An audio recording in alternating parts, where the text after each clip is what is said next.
Hi, I am Jennifer Stucker, as advertised here tonight. Kevin Johnson, who's the photo archivist since 2007.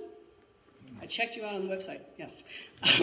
Since 2007 at the Penobscot Marine Museum. And he is in charge of all of those Eastern Illustrating and Publishing Company postcards that you know about. There's, I believe, the last count was something like 50,000 of those, as well as the other 250,000 or whatever it is, the bajillions, 300,000 or so digital images that are in the world of the Penobscot Marine Museum. It's a ginormous collection, and if you haven't gone to their website, you should check it out. It's quite a resource. I met Kevin for the first time in 2011. It had nothing to do with sardines or Big Jim or anything related to that, or even, well, to some extent, photos. I was looking for information on the schooner Rio, which is our local connection to maritime disasters, hoping that maybe, just maybe, there was an image. There wasn't. But the best takeaway from that whole thing was not an image, not even the maritime register stuff, which I'd already found, but it was meeting Kevin, because Kevin is a fantastic resource. And a couple of years later, he called me when he was doing a lot of presentations with those postcards, because they had acquired the glass slides and digitized them. So I was in our historical society, got involved in writing the captions for the ones for Gouldsboro. And we've been back and forth over the past few years, including last fall. I got another call from Kevin who said, we're going to be doing a 2-year exhibit, big deal exhibit on the sardine industry in Maine. What do you think about the idea of us borrowing Big Jim the Sardine Man? Right. Well, we should talk some more about this. And so that started this whole thing of how that all would work and what it would require to get Big Jim to Searsport for a makeover and all that good stuff.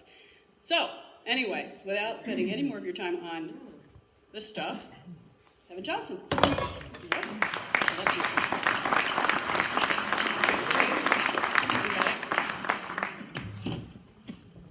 Hey everyone. Thank you all for coming out on such a beautiful night. As Jennifer mentioned, our big theme this summer is sardines, and we've been planning this exhibit for a couple years, and we felt it was significant enough that it should last a couple years. So it's going to be a 2-year exhibit, unlike most of our normal new exhibits that are 1 year. And we opened last week, the Thursday before Memorial Day, and to a nice crowd. And so now we're open for the season, Tuesday through Saturday. And if you do come down on a weekday, I invite you to come to the photo archives and come in and chat with me and meet some of my volunteers and see what we do there. It's actually part of the museum open tour now, so I'll be expecting you. Have any of you been there to the museum before? All right. What's up with the other ones? Just kidding. Just a little bit about the museum. It's the actual oldest maritime museum in the state. It started in 1936. It is originally started in the Searsport Town Hall and Jail, but we've grown to the point where we have more buildings than we have staff members, which is a cool thing, but sometimes causes some problems when all those buildings are a couple hundred years old.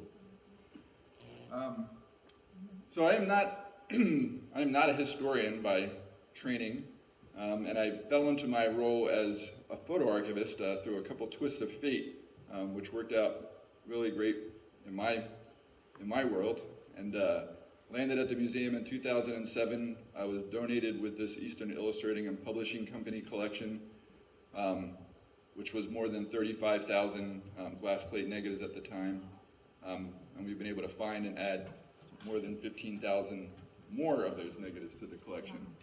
But that's only one of our collections, and it's not even the biggest one anymore. And we are unofficially the largest photography archive in the state of Maine. I say unofficially because we haven't counted every single frame that we have, but just through rough numbers, we are. And it's quite an honor to take care of all those images. And occasions like this, I get to really dig deep into our archives to put on a show. So that's what we'll do tonight. The sardine industry in Maine was made up of many aspects, and so combing through the archives came up with a bunch of different subjects.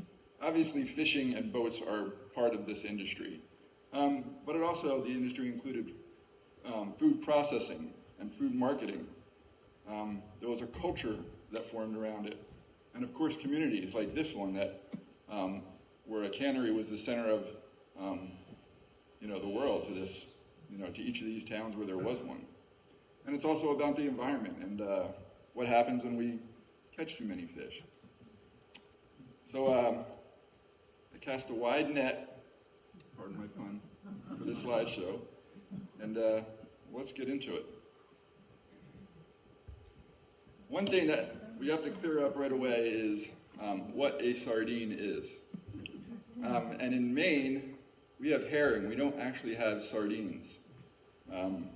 The fish, the actual sardine is from Sardinia and has a different genus than our herring, which the small herring are what were initially used for canned sardines in Maine and labeled as that, but they weren't actually sardines.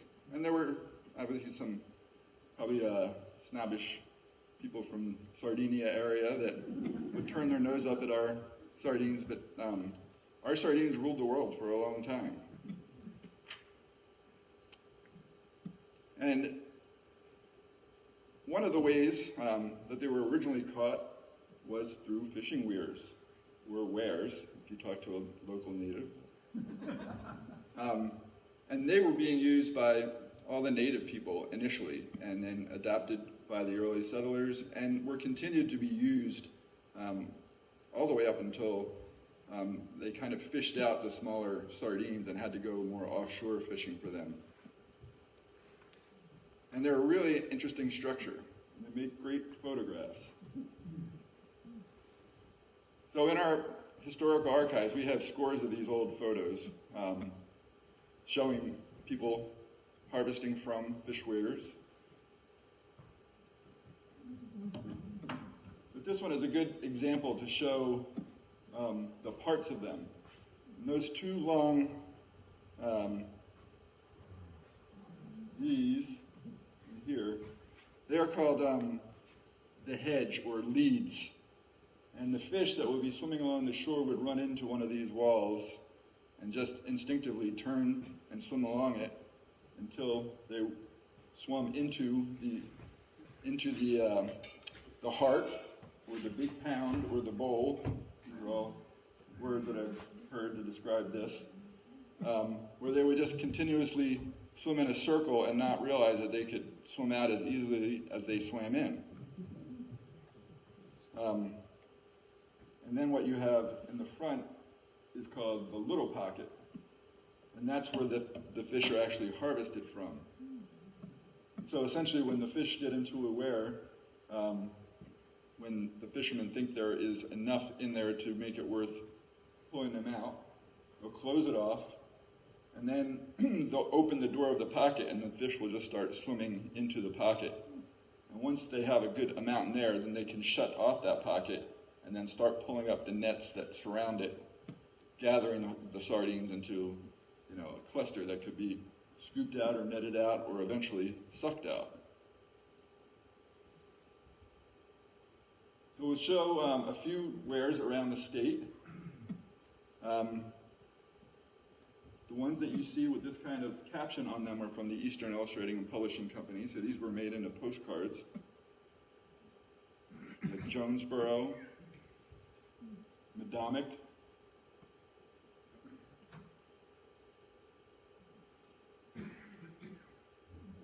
Bob, do you know where this one is?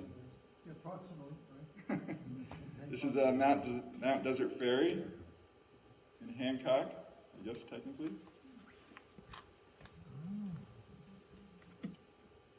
Starboard. Does anyone here know where Starboard is? All right. It's near Machiasport, down in that stretch of the world. Maine has all these little boroughs that you really have to get down to the fingers to find them. This, believe it or not, is Searsport. You can see here's Sears Island. And everyone thinks of Searsport as this shipbuilding center and not a fishing community. But going back to the photos, there was a fish weir. It was right at the base of Elm Street, I was told. This beautiful photograph was taken by Life magazine photographer Elliot Ellisophin, who used to summer on Vinyl Haven. We received several thousand of his slides that he shot while he was spending his summers there. The rest of his archive is down at the Smithsonian. But this is Vinyl Haven from the air. And often he and other photographers would get rides up with sardine spotters who would fly up in their small planes and look for schools of sardines that they would then tell the fishing boats where they were. This is down in Crescent Beach, and that little island is known as Treasure Island. And this is in the Elmer Montgomery collection. And this photo is down in Popham at the mouth of the Kennebec. And this glass negative was taken by Captain James Perkins, who was a steamboat captain on the Kennebec River and lived in Popham Village. Castine. This is a lithograph postcard.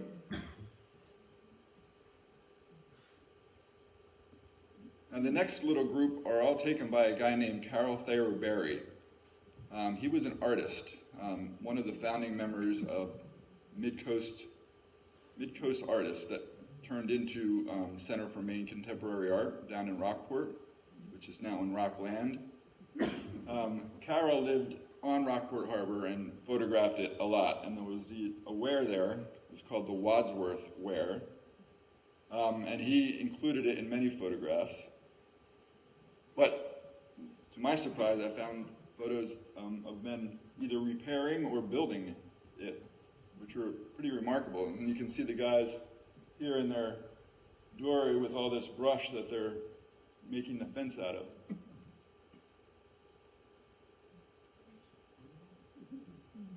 Here they are again from a different angle.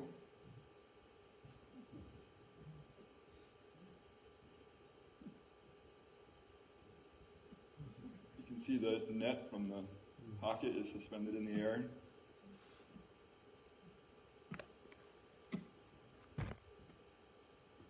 And that's Harlan Hurd on the left.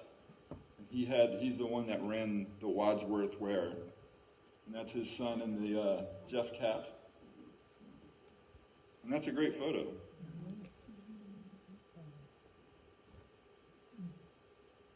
Same guys.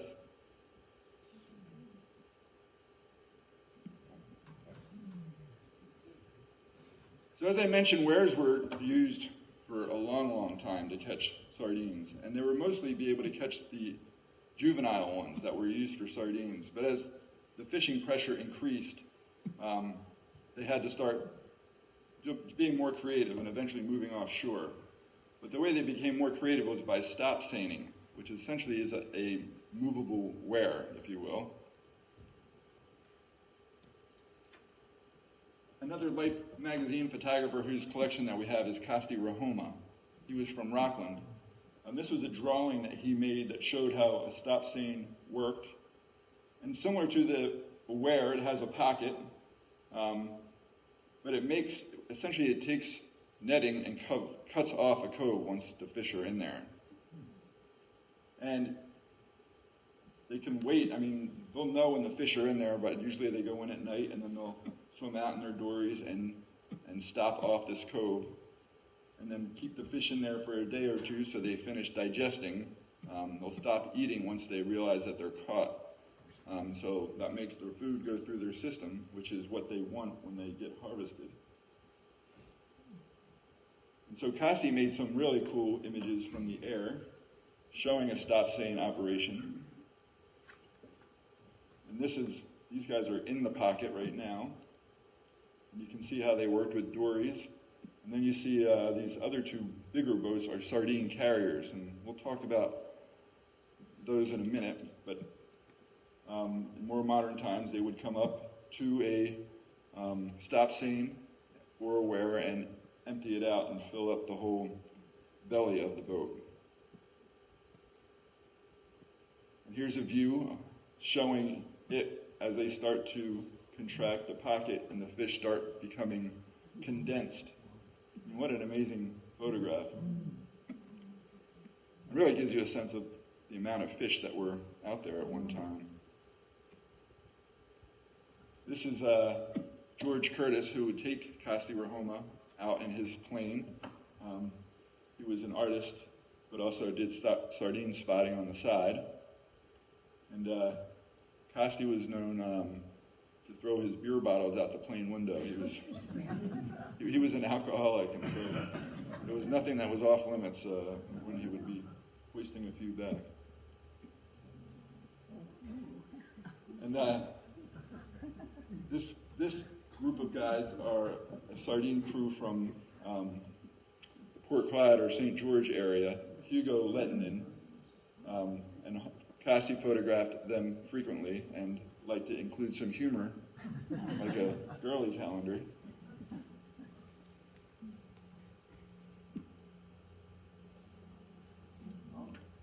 So this is a really neat shot. This is a guy named Robbie Warren. He's also from Vinyl Haven. And for many years, he did stop seining, and this is him going out with all of his dories filled up with the twine and the nets to go stop off of a cove. He's in his 80s now, but this was when he was a young man. And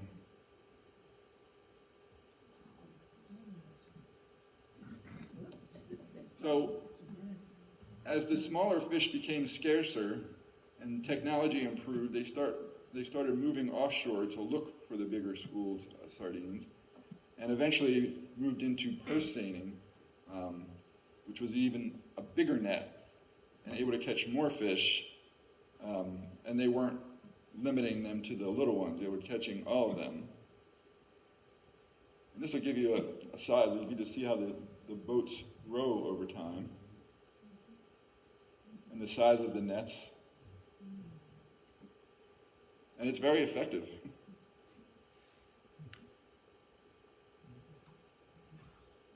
Day or night.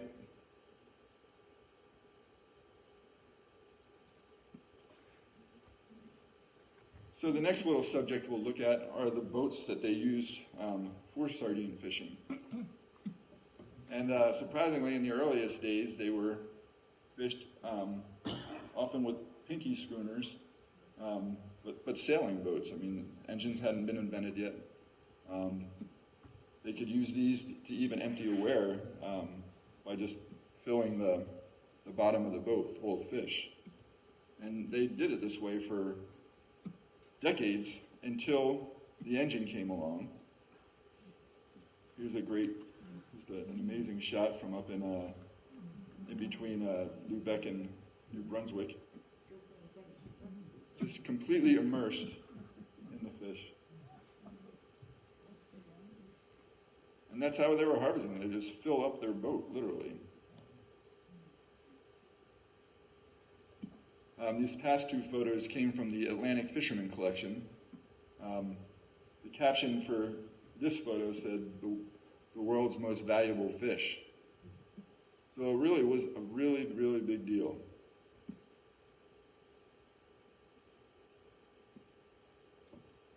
And once boats started getting motors, you would start seeing boats like these that have inboards.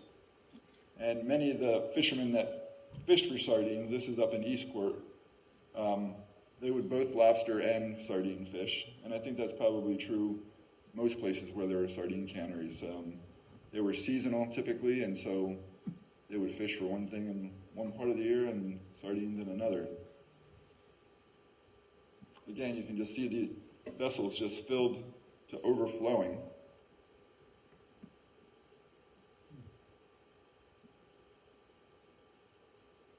This is the Seacoast Canning Company in Eastport.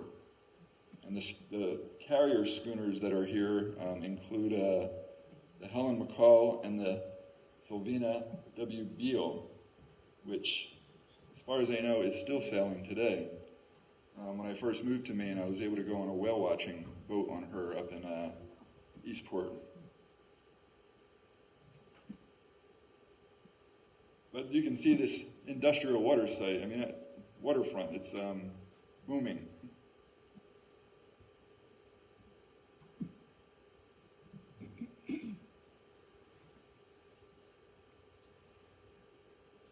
And I would say that Lubec and Eastport were probably the biggest sardine towns.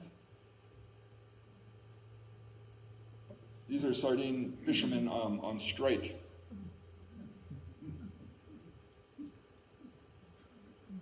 Again, up in Eastport, and this is 1924.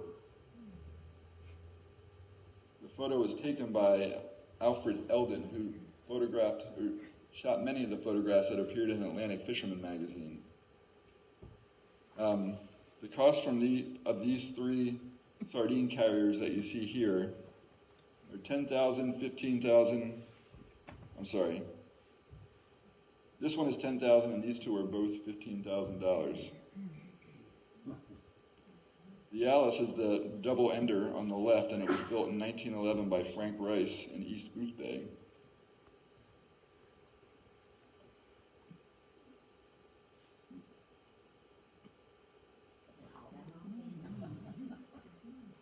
And once you fill up a boat with the sardines, then you fill it back up again with the canned sardines. Looks a little top-heavy to me.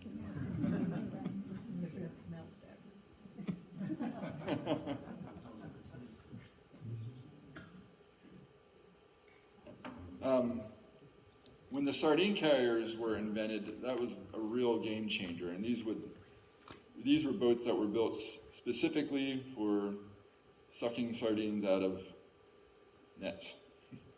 And there were hundreds of them built, and each of the canneries had their own fleet oftentimes. I could do a whole talk probably, or I couldn't do it, but there could be a whole talk down just on sardine carriers.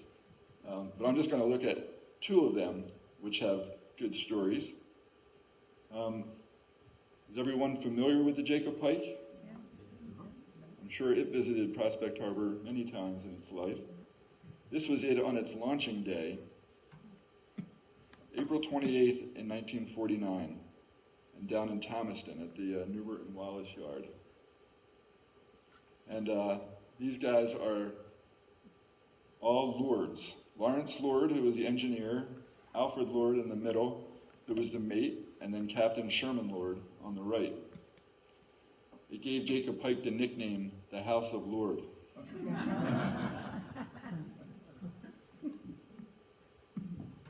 And there she is when she first went into the water. And she lived a long career. This is her off of Vinyl Haven, again taken by Elliot Ellisofen. And you can go through all of our major photography collections, and each photographer has their own photo of the Jacob Pike. The Marine Museum actually owned the Jacob Pike for 1 year, with the idea of trying to turn it into a floating museum that we could bring around to the different ports. But the timing was wrong. It was the beginning of the recession, and most of the money was just spent keeping it insured and floating. And then it went back to work and worked for another 10 years or so before she ended up on the bottom of the New Meadows River in one of those January storms last year. And then there was a Prospect Harbor for several years. Oh, I believe it, yeah.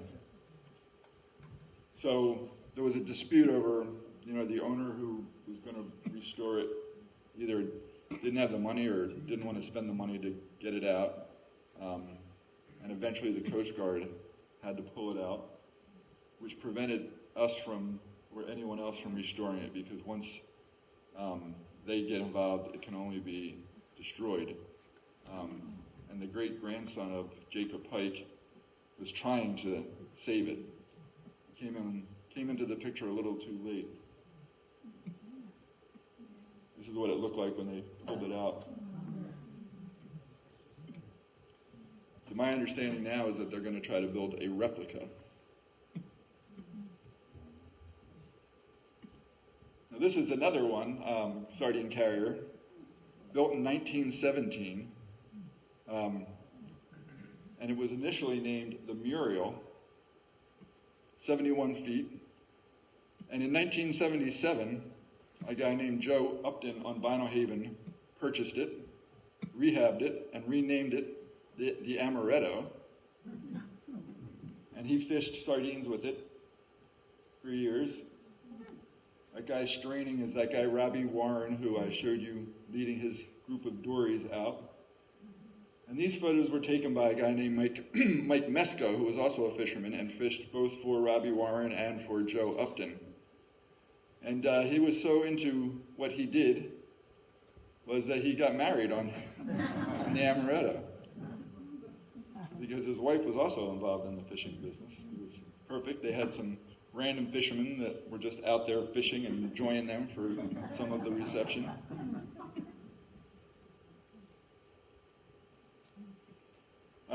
This little segment that we'll talk about just shows the sheer amount of sardines that were once there. This is a map from our Phillips Brothers collection showing Gouldsboro to Camden. And we're going to zoom into this little stretch near, or in Muscungus Bay, near Muscungus, that was called Greenland Cove, right near Bremen, Long Island, where photographer Red Boudelier lived. And in 1962, they stopped off this cove and were able to continuously fill their sardine carriers for 6 weeks from the one cove.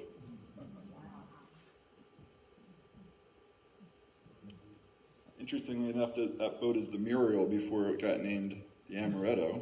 So.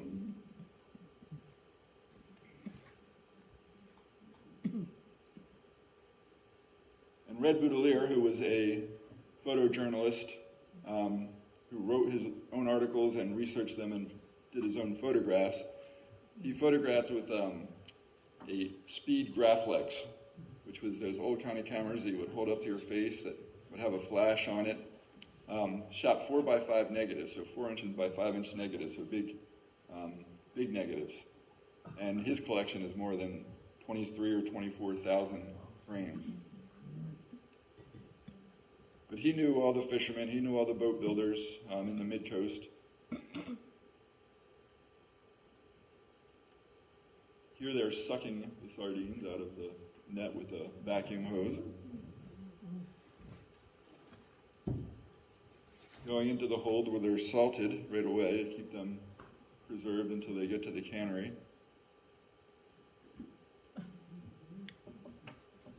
This group of guys was on a different carrier that also was working that same cove called the Beverly Ann. They're taking a lunch break, but these guys are Ken Olson from Bremen, Deering Gunther from Round Pond, and Lester Teal from Mondomic. All great fishing names, I think.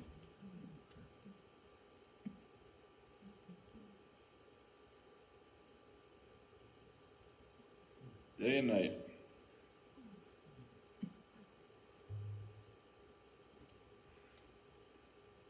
So one aspect of the sardine fishery that a lot of people aren't aware of, I would suspect that people here might be aware of it because of the factory in this town, but the scales were used as like a byproduct for things that like went into makeup and other, and it was discovered by a Russian artist who was working on a portrait of the governor of Rhode Island back in the Civil War days, and he made this discovery that he could, through a chemical reaction, turn fish scales into pearl lacquer, as they called it,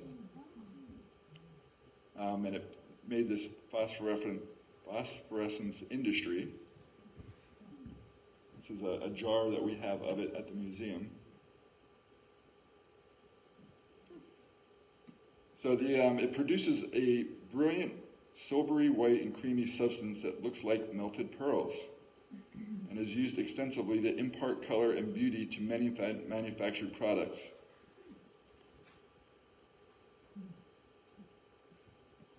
And this is one of the machines that is taking the scales off. They have different methods for doing it. This is another machine that is catching the scales at a cannery. And this is being done right on the boat, and all these buckets you see are filled with the fish scales. What did they do with the fish? Well, the fish, they didn't need the scales at that point in time. But they would put them through like a beating kind of machine that would essentially knock the scales off of them. So the fish would have their scales off when they were being cleaned and processed. But this was just like a byproduct that they were able to use to make more money.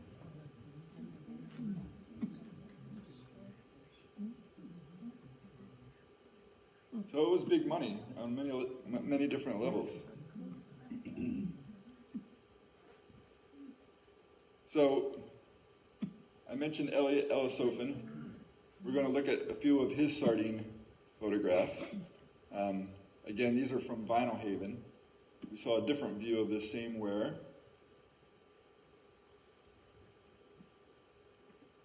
But he also made the photographs on the wharf, and when there was a purse seine or a stop seine going on, or a fish weir that was being emptied, he would photograph that as well.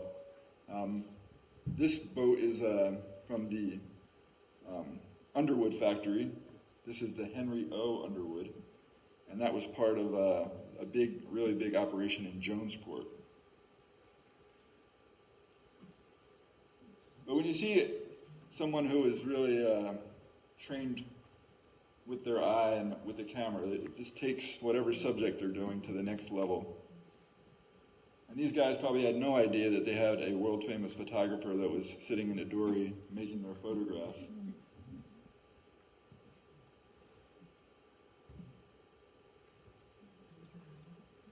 Able to get the seagulls in the right place.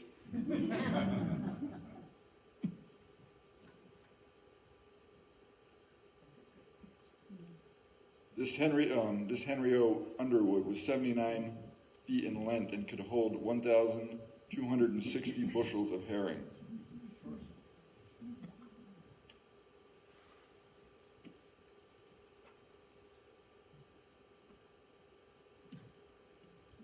The other photo master that we'll look at some of his photos is a man named Jeff Dworsky.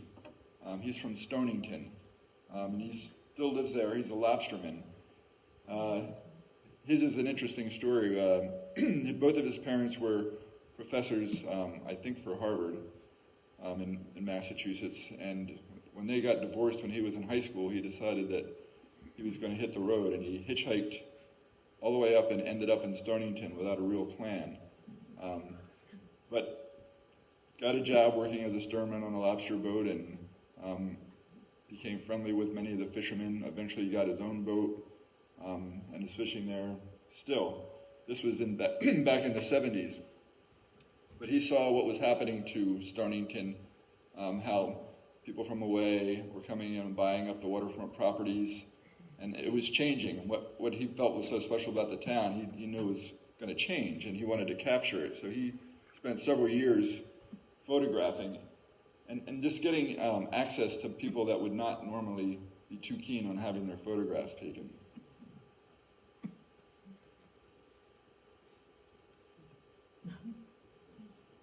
So in this picture, these guys are Boyces, but they're leading a dory brigade too. And Jeff told me that when they were going to go out and stop seeing a cove, they would go out the day before and anchor a dory right in the middle of that cove, and that would let other fishermen know that one was taken for the time. Yeah, so this is Jeff and Justin Boyce.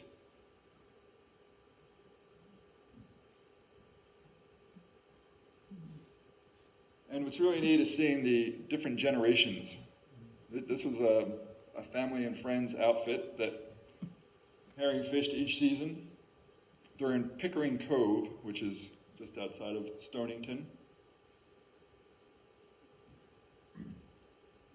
what an amazing photograph, and the way that the nets and the floats form lines that make your eye look around the photo. I mean, it's just kind of a masterpiece.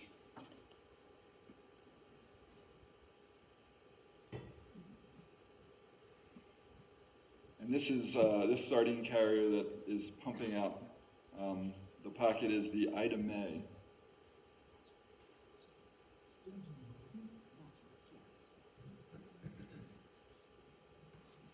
This is Old Man Boyce, as he was described.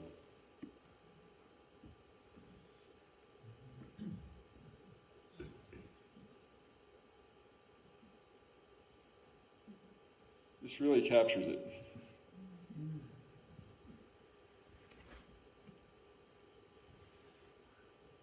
So in 1950, there were actually 46 operating canneries on the Maine coast. 8,000 to 10,000 people were employed, many of them women. And 90,557 metric tons of herring were landed, which was the most. This was the peak of the sardine industry, was 1950. And interestingly enough, that's around the time that the Maine Sardine Council came about, right when it was on top of its game. But we'll talk about that in a second. We're going to look at some of the canneries first through the eyes of the Eastern Illustrating photographers. And we'll see a couple familiar places, I think. Jonesport, and then a more modern Jonesport. You can see it's kind of grown up. Machiasport.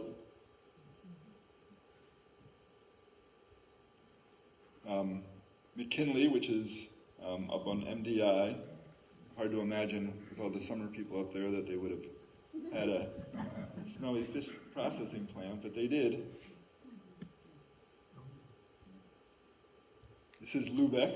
And these kids, they're dressed pretty nicely, and they probably were not working in the canneries. But they did work, but kids did work in the canneries, and Lewis Hine exposed it up in Lubeck and Eastport with photographs of the children working in the canneries. They said that their fingers were so nimble that they were especially good at doing things with scissors. And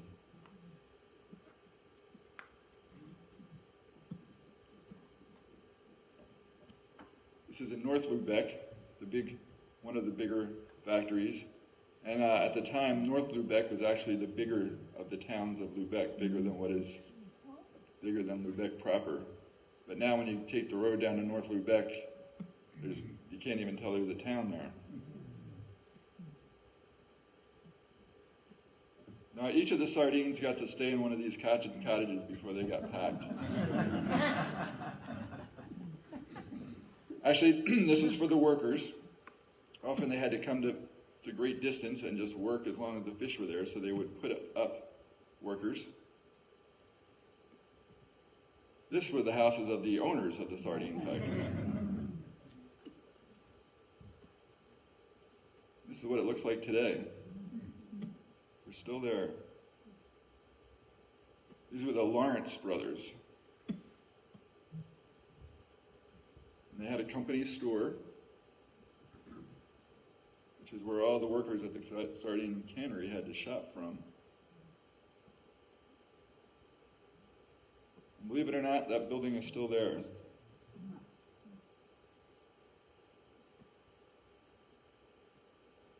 you can see the back of it up in this corner, but all this other infrastructure is gone. There's only a few pilings in the water that you can tell that there was anything even there. Port Clyde, this cannery went up in a spectacular fire in the 1970s, I believe.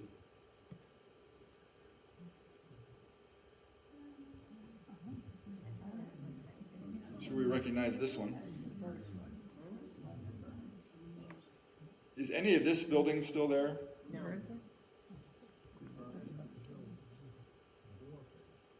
Just the wharf, yeah. Oh, really?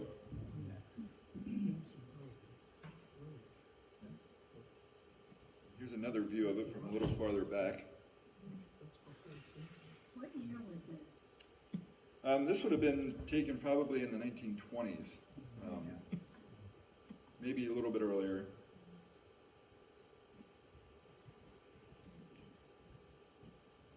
And these are all from this Eastern Illustrating Company. This is South Gouldsboro.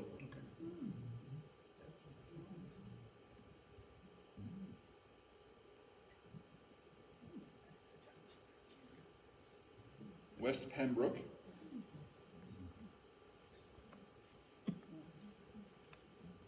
And this is the sardine factory in Belfast being built. This would have been about 1915 or so. And then this is what it looked like once it was built. This picture taken probably in the 1940s. And this is what it looks like now. But Belfast was fortunate that there was another business that could come in and take its spot and employ a lot of people. Not all the towns were as fortunate.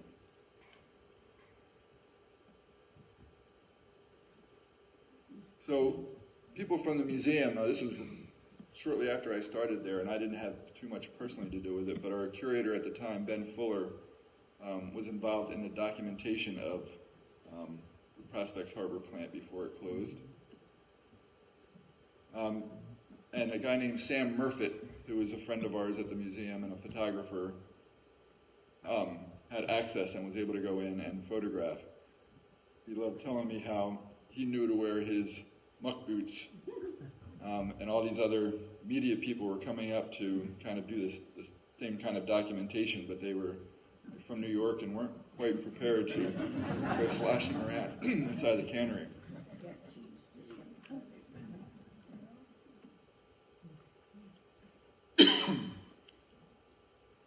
Not included here, but we do have a lot of footage that shows all the different operations working in the cannery before it closed.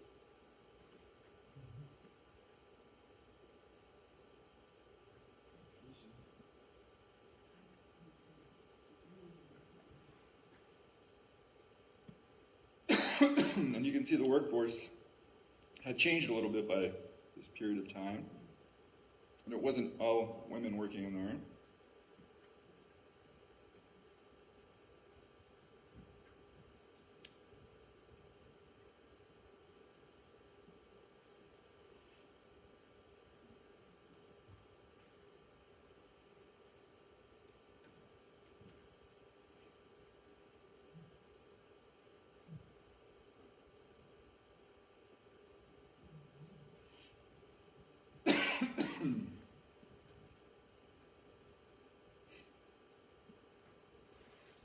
I'm pretty fortunate that all this still exists.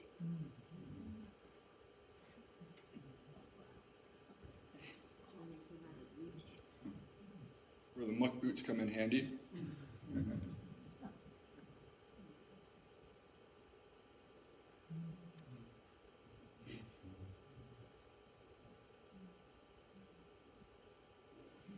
So I mentioned the Maine Sardine Council, and this is a collection that we have at the museum. It was founded in 1950, and it was it was industry and government coming together to promote the industry, and that meant championing the nutritional values of sardines, but also everything else, and advertising. So this collection is really unusual.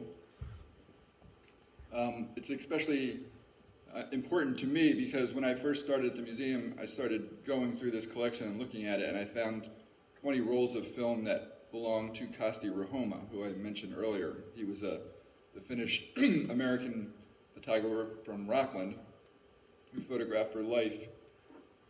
And he was hired by them to,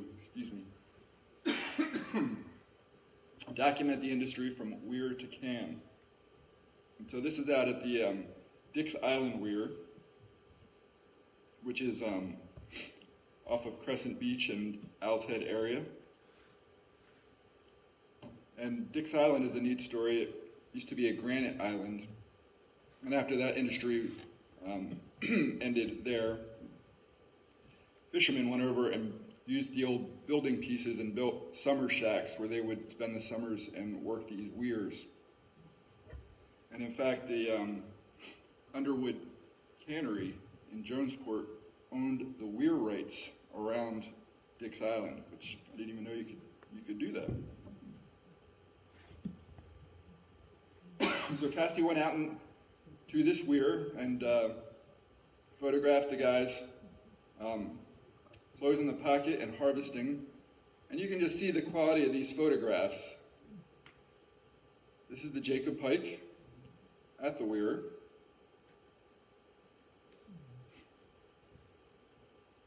And that's the suction hose coming out of the Jacob pike into the pocket and sucking the fish up. But just a way of making this point of view of a frame within a frame, it's just remarkable. Salting the herring.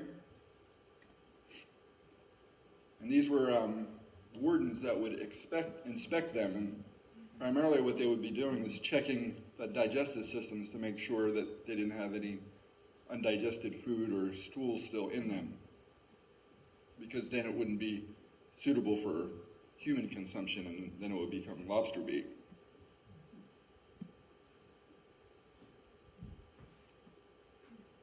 So we're still on the Jacob Pike, and now now this is the Mary Ann, the Jacob Pike's sister boat, to the Holmes Packing Cannery in Rockland. And here they're giving the fish a rinse, sending them into the cannery.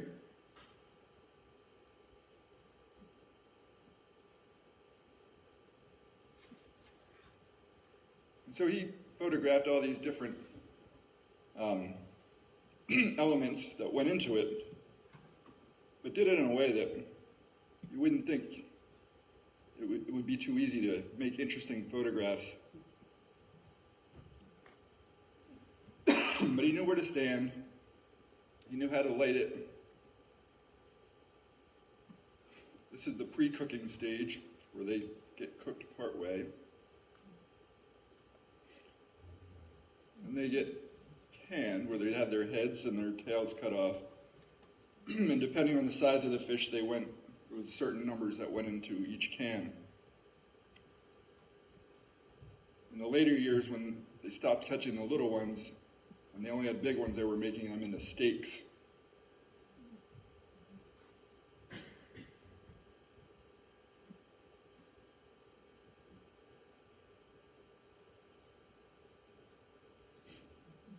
Looks like they're having fun.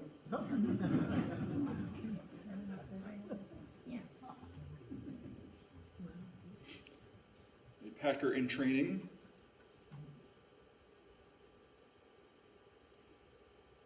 And in most places, they did not get paid by the hour, but they got paid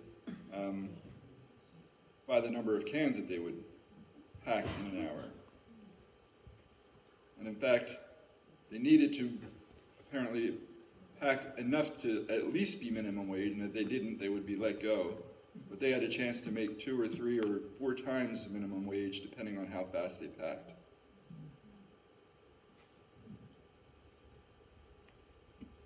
And for the longest time, nearly 100% of the packers were women.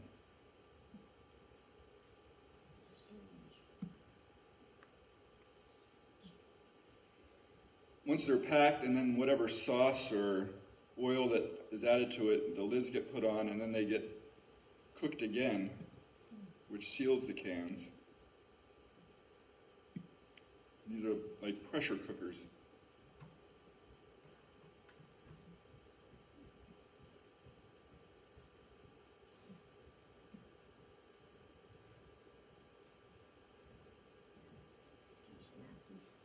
Somebody has to put them in boxes, so that's what this guy does.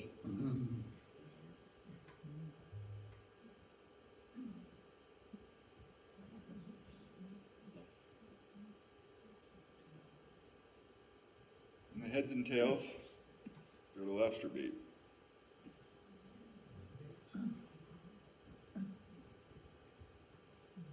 The Maine Sardine Council actually had their own building up in Brewer, where they had a lab where they could do quality control testing and food research. Pretty fancy, huh? Had a company car.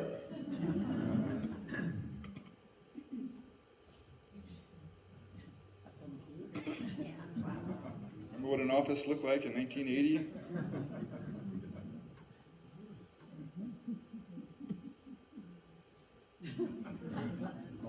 This kid was running the whole show. And then he grew up into this guy. This guy is Jim Warren, who was the head of the Maine Sardine Council for a number of years.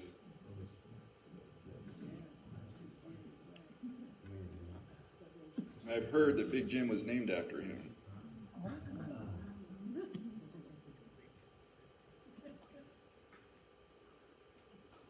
And there are scores of photos of scientists looking at sardines and doing testing.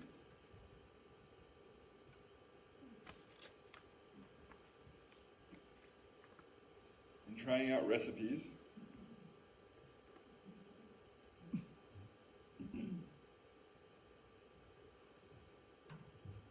Lots of these kind of staged photos with all these different varieties, and even a bottle of wine, and the guy in the middle is smoking a cigarette and hopefully not getting the ashes into the...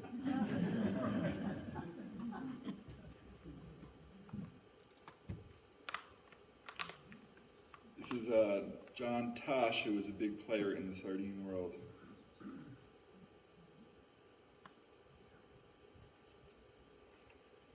This part is pretty fun. Yeah, that's pretty convincing, right? Makes me want to go right out and buy a ton of sardines. But they made, among other things, they would go to fairs and other festivals and have a booth where they would have sardine tastings and give out nutritional information. They made a comic book. They made a 40-foot tall sign. They made a movie, a VHS, that would be sent to schools. They would set up displays in supermarkets, hence the food marketing.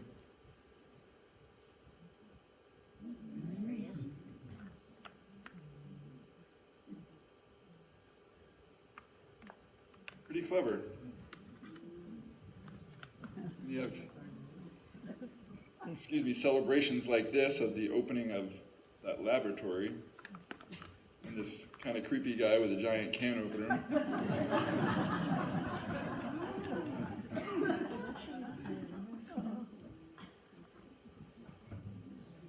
You know she's pretty scared right now.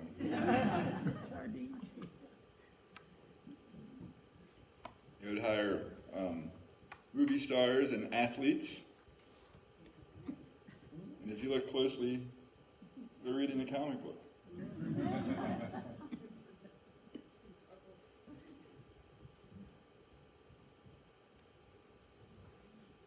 Beautiful models.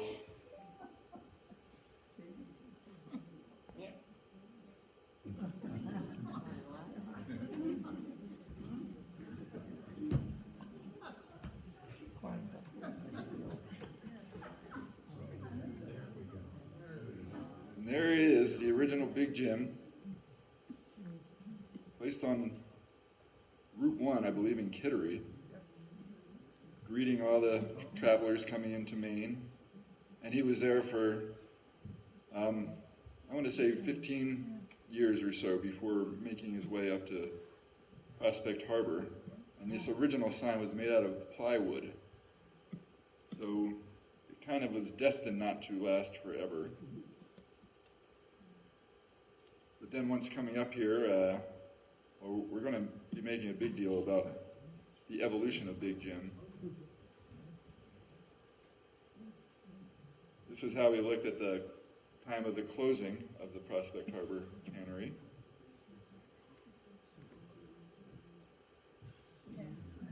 You all know what he looks like now. Yeah.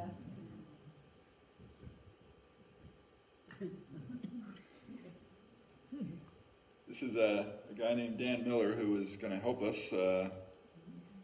take him apart. He came a month or two back and met with Jennifer and climbed right up there to see how well he was put together. And so it could be a really exciting thing to redo him, and it's what he represents that I think is what's most important. I mean, this whole industry where all communities were built, where people's lives were all intertwined, he represents all that. And in modern time, too, where it's still touching current generations.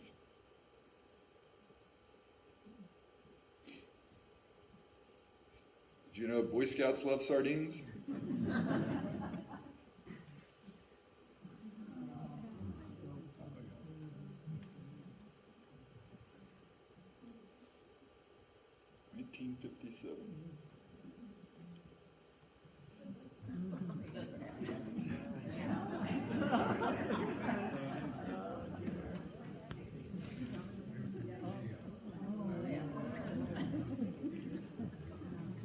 They produce a cookbook in many different prepared dishes.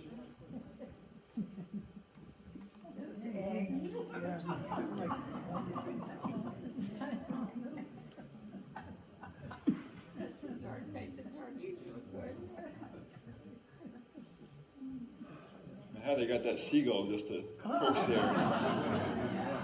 and not take advantage of the situation. Probably doesn't know where to begin.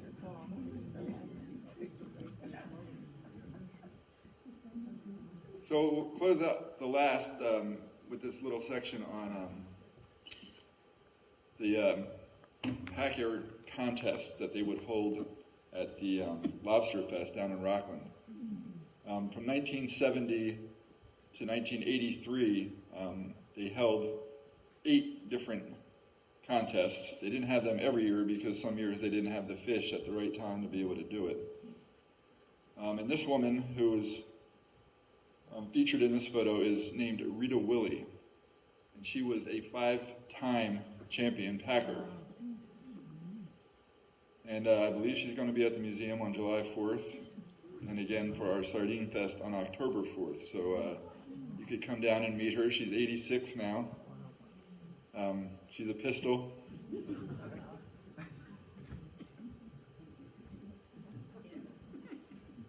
But before they had these contests, they still honored different packers from time to time. And this woman, her name is Hattie Scholes.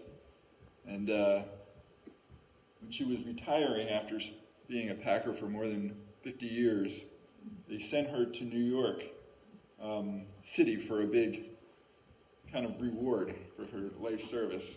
And she obviously had never been to the city or done a trip like that.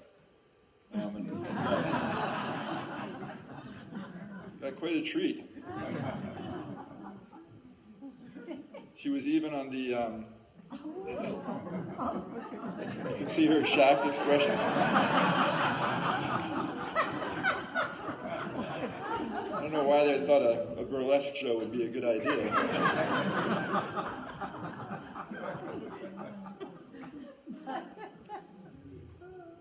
But back to the contest. This was on that first contest in 1970. And just like they were going to go to work, they would tape up their fingers and tape them to the places where they would get cut the most. So it was kind of trying to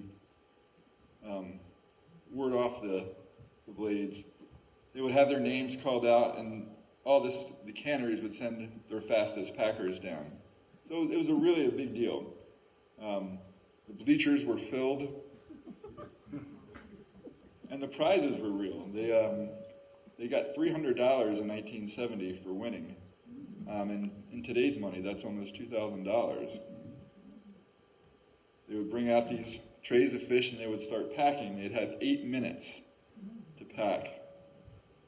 and they had different rounds.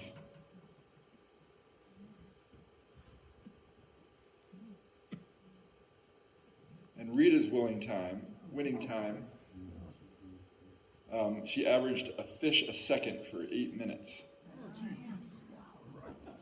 And she attributed it to the way she stood, kind of like an athletic pose a little bit, one foot forward. And she would always keep her hands close to the can. She said that was one of her secrets, because some people would hold them hands up higher, and you would just use up that little bit of time.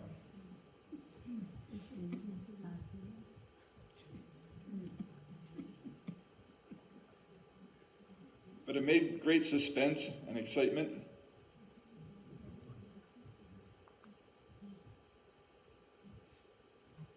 And when she won the first time,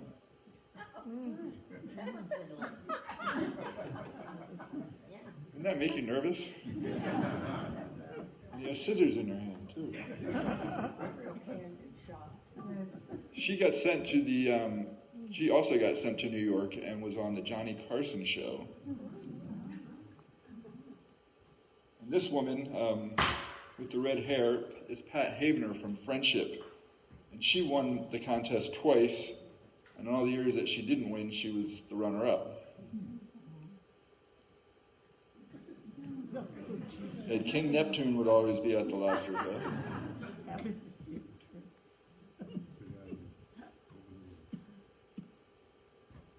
And they would give out these giant trophies. And Rita just gave us her trophies, and they'll all be on display at the museum, along with all of her ribbons and other memorabilia. It's just a great story. I think she represents all these Packers. And you can see, I mean, look at all those people. A lot of pride right there. And that's her husband Lanny and her 3 kids. And he actually packed at the end of his career too. And he says he could have been in the contest, but he wouldn't do it.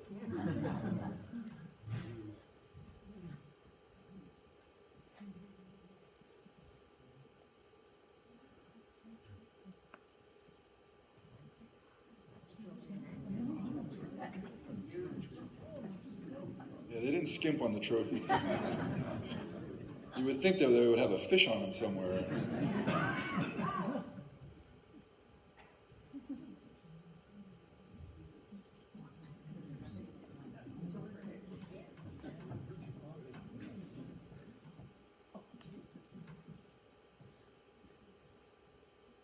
These were the 4 finalists from one of the matches. And this is Rita here on the left, and that's Pat, second from the right.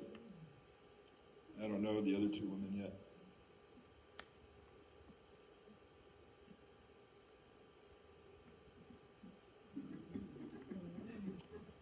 Kind of dates it a little bit, huh?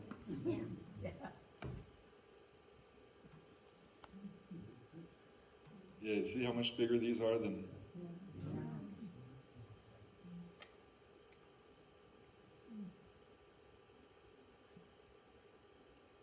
I like this one with the various misses.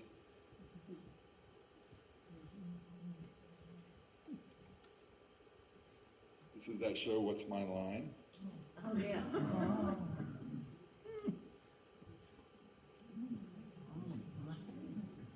Governor Muskie.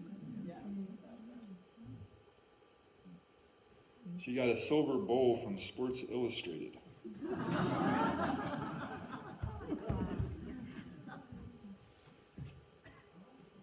George Mitchell.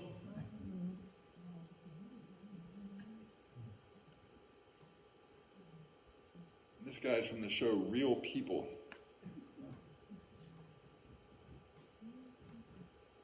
So I'm going to close out the show with these 2 photos. This is Rita and her husband Lanny on either her first day or first week packing sardines back in 1956. He's taping up her fingers. And then we'll close out on this one where they're both in their 60s, still packing. It's a great story.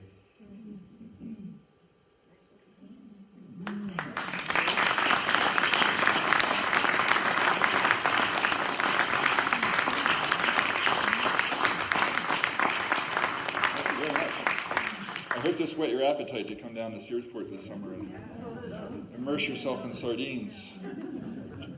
And do come down on a weekday and come in and visit me. I think you'd like what you see in the photo archives. Questions? Are there any sardines in the neighborhood now, or they all go away, or what? There are still sardines. They don't believe that there is enough for them to be commercially fished right now. And because they're not eaten the same way they used to, it's mostly a hit to the lobster bait industry. No. Alewives and pogies have been filling that void since the sardine population crashed. Thank you. And they are all herring. Herring, They're all herring, yes. We call them sardines. right. But somebody's making them, right? Because you can go to the store and buy sardines. You can. They're just not from Maine. Where are they being made? Well, if they're real sardines, they're coming from the Mediterranean. So, But if they're herring, say that again? if they're herring and not sardines? Well, I think there's still a cannery or two in Canada, There's still Beach Cliff brand. but they're not being made here anymore. I think you'll even see that they're packed in Poland. But where they're caught, I'm not sure.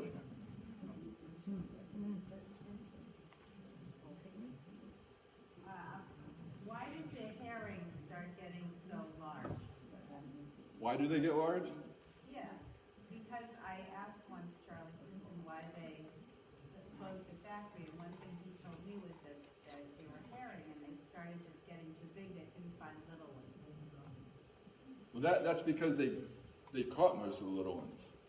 And I think that's what really, again, I'm not a scientist, but I think that when you keep taking the young continuously, there's not enough to keep the population going. So when they stopped being able to catch the small juvenile ones and they started having to catch the bigger ones, they started changing the number of sardines they would put in a can and eventually staking them and not selling them as whole fish, but rather the chunks. Thank you very much. Yeah.